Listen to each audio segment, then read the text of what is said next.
Chapter 4.3.1 Zarathushtra's Monotheism.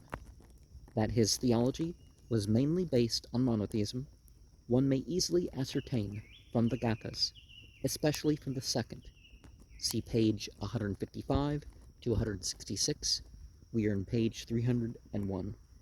His predecessors, the Saoshanto, seem to have worshipped a plurality of good spirits, whom they called Ahuras, the living ones, who were opposed to the Devas.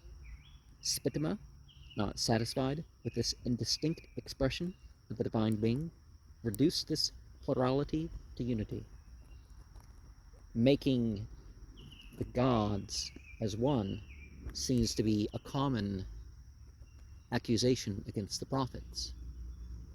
Perhaps it was the others who made the one as if it was many, are falsely associated angels of this, that, and the other as being the divine being that commissioned them in the first place. The new name by which he called the Supreme Being was Ahuro Mazda'o, which means the Ahura who is called Mazda'o. Mazda'o, which has been compared with the Vedic Medvas, wise, are when applied to priests, skillful, able to make everything, means either joint creator or creator of all. That Mazda'o is phonetically identical with the Sanskrita. People typically say Sanskrit, but that's not how it's spelled in that language. Medas is not to be denied, but its original meaning is not wise. Were this the case, we ought to suppose it to be a contraction of Ma'ite Da'o, producing wisdom, but Ma'ite, thought, wisdom, Samskrita, mate, is generally affixed, not prefixed, to another word, as in taro ma'ite, perverse thought, disobedience, but the word mad, with, is very frequently prefixed to other words, and a prefix to lao, gaho, creating, the compound must be changed, according to phonetical laws, into mazda'o, the general meaning of mad being together with all. See the Visparad 14.1. The word mazda'o must mean either joint creator or creator of all, as may be clearly seen from Yasna 45.1. Those Ahuras who were regarded as creative powers might have been already called by the name Mazda'o. We find the plural Mazdo'unho in Yasna 45.1 by the Saoshanto, but these old fire priests had no clear conception of the nature and working of this creative power. Although Spitima combined the two names, which were formerly used separately and not intimately connected with one another, into one appellation, Ahuro Mazda'o, yet they were still not considered as a compound, because we find both constituent parts subject to inflection. For example, Ahura'e, Mazda'e, in the dative, not Ahura, Mazda'e. Okay, so another long A. One part, Mazda'o, was the chief name. The other, Ahura, was an adjectival epithet.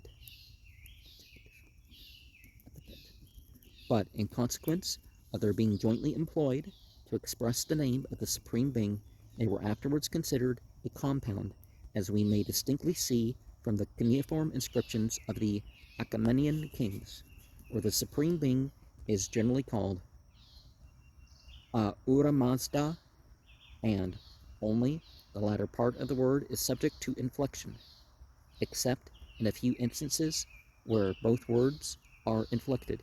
In the Sasanian times, the name was changed to Uharmazdi, and in modern Persian to Hormazd, or Hormazd, which forms are used by the Parsis nowadays.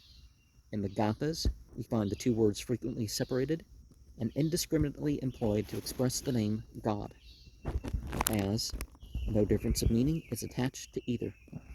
In translating them, Ahura may best be rendered by living, our Lord, and Mazda'o by wise, our creator of the universe. Spitama Zarathustra's conception of Ahura Mazda as the supreme being is perfectly identical with the notion of Elohim, God. Well, it's the qualitative plural if you're monotheist and quantitative if you're polytheist. It does contain, because it's a reference to divinity, right? All that is divinity.